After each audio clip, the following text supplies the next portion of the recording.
Well, there was a terrorist attack in Kabul where a man drove an ambulance with explosives and it killed 95 people, wounded over 100 others. And in hearing about that story earlier today, I thought about the various attacks we've seen in the U.S. over the course of the last couple of years by people who originate from here. And it made me realize that this issue is never going away. And I was very much content with the idea, or at least appeased to know you're always going to have categorical villains, people who hide behind mask or weaponry to go and carry out evil acts.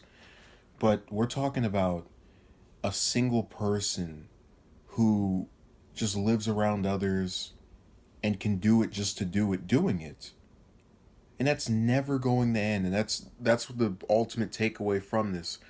And also the fact that those 95 people, their passings and their executions, kind of like the ones we've seen over here, whether it was Orlando or Las Vegas, their lives are going to be taken seriously by those in power. Yeah, you'll have individuals who will mourn them that knew them personally, and some that call themselves activists that go out there and protest. But the people who can actually change the law aren't going to do anything to protect them. And then you'll have someone who will come on my content or someone else's and say, well, what are you doing? I'm not a person in a position of power. There's nothing I can do but talk about it. And it's this never ending cycle where I go and read some story about some atrocious act.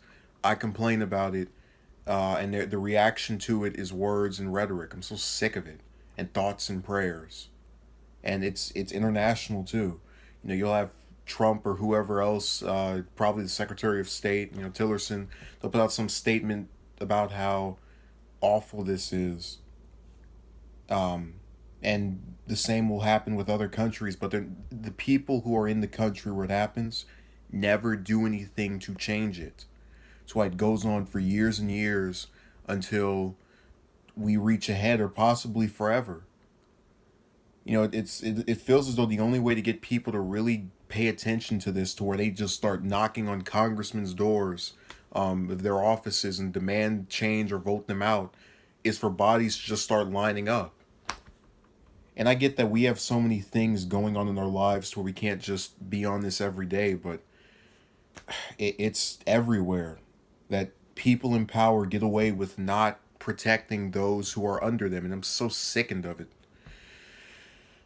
But I recognize I'm part of a vocal minority that follows this stuff regularly, and the hatred and nonsensical violence will continue, and succeed me in terms of life expectancy. So this will go on for another 100 or thousands of years, and I just have to accept that people don't have my sense of morality.